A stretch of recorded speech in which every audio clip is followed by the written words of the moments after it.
बे of Bengal में काफी दूर एक ब्रेथ टेकिंग आर्चिपेलागो फैला हुआ है। ये हैं अंडमान एंड निकोबार आइलैंड्स। ये इंडिया की एक यूनियन टेरिटरी हैं, जैसे टर्क्वाइज समुद्र में बिखरे हुए एमरल्ड्स का कलेक्शन। इमेजिन करो आइलैंड्स की एक लंबी चेन जो सैकड़ों किलोमीटर्स तक फैली हुई है। कुछ बड़े हैं और इनहैबिटेड हैं, जहां हल्की फुल्की एक्टिविटी चलती रहती है, और भी कई छोटे छोटे हैं अनटच्ड और वाइल्ड लाइफ के लिए हेवन बने हुए हैं। ये बे और विशाल अंडमान सी के बीच एक नेचुरल बैरियर बनाते हैं, एक सच में रिमार्केबल जियोग्राफिकल फीचर जो हजारों सालों में नेचर की पेशेंट फोर्सेस से बना है। इस रिमोट लोकेशन की वजह से यूनिक इकोसिस्टम्स सदियों से अनडिस्टर्ब्ड फल फूल पाए हैं। टोटल मिलाकर यहाँ लगभग 572 आइलैंड्स हैं, जो काफी स्टैगरिंग नंबर है। लेकिन इनमें से सिर्फ लगभग 37 पर ही परमानेंटली लोग रहते हैं। ये आइलैंड्स असल में एक डूबे हुए माउंटेन रेंज की चोटियां हैं। ये रेंज नॉर्थ में म्यांमार से लेकर साउथ में सुमात्रा तक फैली हुई है। इसी वजह से यहाँ का लैंडस्केप अक्सर हिली होता है। ज्यादातर जमीन पर हरे भरे जंगल हैं जो पानी के किनारे तक फैले हुए हैं। कई आइलैंड्स के किनारे ब्यूटीफुल सैंडी बीचेस हैं, जिनके तटों से साफ गर्म पानी टकराता है। यहाँ की हवा में सॉल्ट और ट्रॉपिकल फूलों की खुशबू घुली हुई है, जो इन आइलैंड्स पर मौजूद वाइब्रेंट लाइफ की लगातार याद दिलाती है। यहाँ का क्लाइमेट बड़ा ही वंडरफुल ट्रॉपिकल है। पूरे साल मौसम वार्म रहता है और हल्की समुद्री हवाएं अक्सर एक वेलकम ठंडक देती है। यहाँ 2 मेन सीजन्स होते हैं, मॉनसून और ड्राई सीजन। मॉनसून जीवन देने वाली बारिश लाता है, जिससे जंगल और नदियां रिप्लेनिश हो जाती हैं। इस रेगुलर बारिश से आइलैंड्स हरे भरे और लश बने रहते हैं। ड्राई सीजन में भी ह्यूमिडिटी बनी रहती है, जो इन इक्वेटोरियल लैंड्स की कैरेक्टरिस्टिक है। ये कंसिस्टेंट गर्मी और नमी उस इनक्रेडिबल बायोडाइवर्सिटी के लिए क्रूशल है, जिसके लिए ये आइलैंड्स फेमस हैं, जो लाइफ के एक डेलिकेट बैलेंस को सपोर्ट करती है। इन आइलैंड्स में मिस्ट्री और अल्यूर का एक पैल्पेबल सेंस है। ये एक ऐसी जगह है जहां आज भी नेचर का राज चलता है, जो प्लैनेट की इंड्यूरिंग ब्यूटी का सबूत है। जैसे ही कोई इनके पास पहुंचता है, चाहे सी से या एयर से, इनकी वाइब्रेंट ग्रीन कैनोपी और स्पार्कलिंग पानी सेंसेस को कैप्टिवेट कर लेते हैं। ये मेनलैंड लाइफ की भीड़ भाड़ से कोसों दूर एक अलग ही दुनिया है। यहाँ लाइफ का रिदम, टाइड्स और सीजन्स तय करते हैं। ये एक ऐसी जगह है जो एक्सप्लोरेशन के लिए इनवाइट करती है, एक ऐसी जगह जो हर मोड़ पर डिस्कवरीज का प्रॉमिस करती है, सबसे छोटे इंसेक्ट से लेकर सबसे बड़े मरीन क्रीचर तक। अंडमान और निकोबार आइलैंड्स का इतिहास बहुत पुराना है, मानो समय की धुंध में कहीं खोया हुआ हो। पुराने जमाने के मैरिनर्स और ट्रेडर्स शायद इनके बारे में जानते थे। ग्रीक जियोग्राफर टॉलेमी ने शायद अपने मैप्स में इनका जिक्र किया होगा। शुरुआती अकाउंट्स में अक्सर यहाँ के रहने वालों को काफी फियर्स बताया गया है, और शायद इसी वजह से सदियों तक बाहर के लोग इनसे दूर ही रहे। ये आइलैंड्स काफी आइसोलेटेड थे। इनकी कहानियां यहाँ के इंडिजिनस लोगों के जरिए, जो इन्हें अपना घर कहते थे, ओरल ट्रेडिशन से आगे बढ़ती रहीं। बहुत लंबे समय तक ये दुनिया के इतिहास की बड़ी हलचल से काफी हद तक अनटच्ड रहे। इनके सीक्रेट्स आसपास के समंदर ने ही संभाल कर रखे। आखिरकार यूरोपियन पावर्स की नजर इन दूर बसे आइलैंड्स पर पड़ी। डेनिश ईस्ट इंडिया कंपनी ने 18वीं सदी में निकोबार आइलैंड्स में अपनी मौजूदगी बनाई और न्यू डेनमार्क नाम से एक कॉलोनी बनाने की कोशिश की। लेकिन बीमारियां और यहाँ का चैलेंजिंग एनवायरनमेंट इस काम को बहुत मुश्किल बना रहे थे। बाद में ब्रिटिश आए। उन्होंने अंडमान्स की स्ट्रैटेजिक इंपॉर्टेंस को देखा, खासकर पोर्ट ब्लेयर और उसके नेचुरल हार्बर को। British colonial period in islands में बहुत बड़े चेंजेस लेकर आया, जिसने इनकी पूरी किस्मत ही बदल दी और इन्हें दुनिया से और डायरेक्टली जोड़ दिया। फॉर बेटर और वर्स, इन आइलैंड्स के इतिहास का एक सबसे सॉम्बर चैप्टर है इनका पीनल कॉलोनी के तौर पर इस्तेमाल होना। ब्रिटिश ने पोर्ट ब्लेयर में इन्फेमस सेल्युलर जेल बनाई। यहाँ इंडियन फ्रीडम फाइटर्स को कैद में रखा जाता था, अक्सर बहुत ही ब्रूटल कंडीशंस में। इस जेल की दीवारें मानो हार्डशिप और रेजिलियंस की कहानियां फुसफुसाती हैं। आज ये एक नेशनल मेमोरियल है, जो इंडिया की आजादी की लड़ाई में दी गई कुर्बानियों की एक साफ याद दिलाता है। इस डार्क पीरियड ने एक लंबी परछाई डाली, फिर भी ये इन आइलैंड्स के कॉम्प्लेक्स और लेयर्ड पास्ट का एक ऐसा हिस्सा है जिसे नकारा नहीं जा सकता, जो कॉलोनियल एम्बिशन की ह्यूमन कॉस्ट को दिखाता है। सेकेंड वर्ल्ड वॉर के दौरान इन आइलैंड्स ने और भी टर्मोइल देखा। 1942 से 1945 तक इन पर जापानीज फोर्सेस का कब्जा रहा। इस पीरियड में लोकल पॉपुलेशन और बाकी बचे प्रिजनर्स के लिए नई हार्डशिप्स आईं। जापानीज ऑक्यूपेशन एक सिग्निफिकेंट इवेंट था जिसने कुछ टाइम के लिए ब्रिटिश कंट्रोल को खत्म कर दिया था।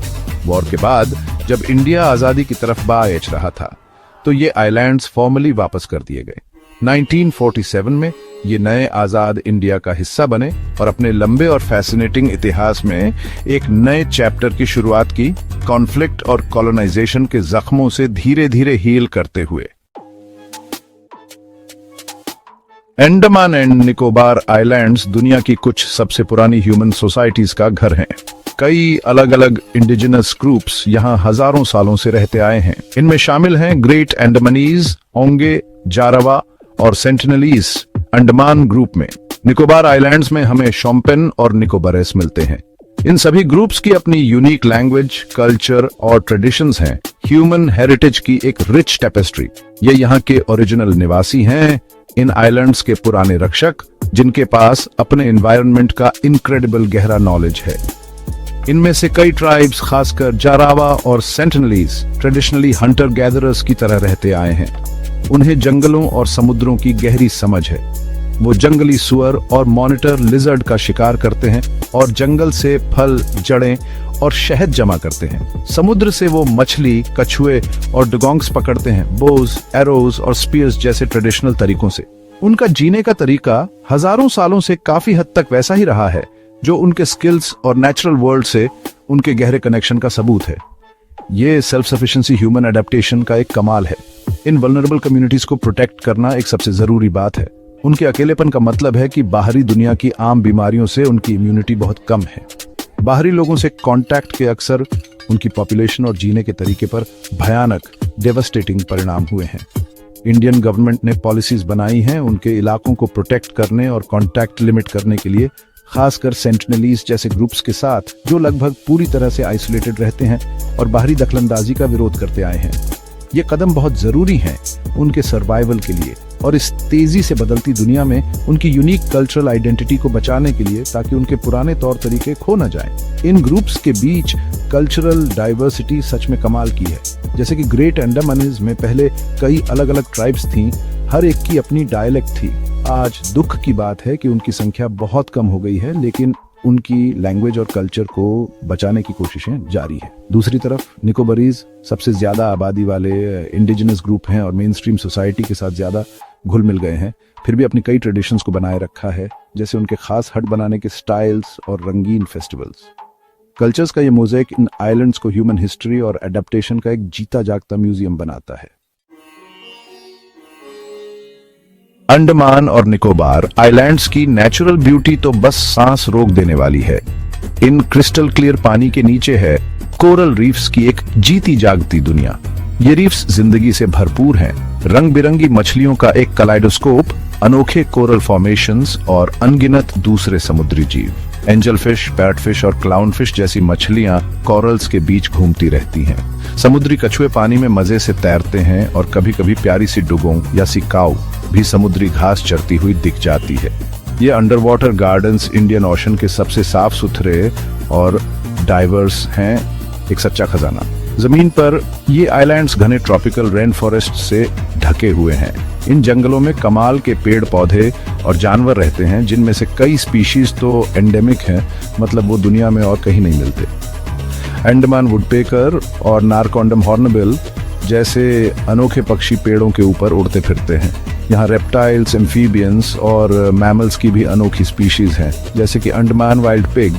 इन छोटे छोटे जमीन के टुकड़ों पर इतनी तरह तरह की जिंदगी मिलना आइसोलेटेड जगहों पर एवोल्यूशन की ताकत का सबूत है, जो एक अलग ही बायोलॉजिकल पहचान बनाता है। मैंग्रोव इकोसिस्टम्स भी इन आइलैंड्स की नेचुरल विरासत का एक और जरूरी हिस्सा है।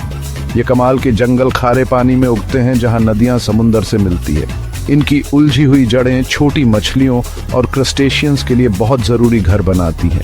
ये किनारों को मिट्टी के कटाव और तूफानी लहरों से भी बचाते हैं, एक नेचुरल दीवार की तरह। मैंग्रोव्स बहुत ज्यादा प्रोडक्टिव इकोसिस्टम्स होते हैं, जो जिंदगी के एक कॉम्प्लेक्स जाल को सपोर्ट करते हैं और कोस्टल एनवायरनमेंट की पूरी हेल्थ में बड़ा रोल निभाते हैं। ये गुमनाम हीरो हैं, जो चुपचाप लेकिन पूरी ताकत से आइलैंड्स की इकोलॉजिकल स्टेबिलिटी और खुशहाली में मदद करते हैं। अंडमान और निकोबार आइलैंड्स को दुनिया भर में बायोडाइवर्सिटी हॉटस्पॉट माना जाता है। इनके अनोखे इकोसिस्टम्स और ज्यादा एंडेमिज्म की वजह से ये कंजर्वेशन के लिए बहुत जरूरी है। इस नेचुरल विरासत को बचाना बहुत जरूरी है, सिर्फ इन आइलैंड्स के लिए नहीं बल्कि पूरी धरती के लिए।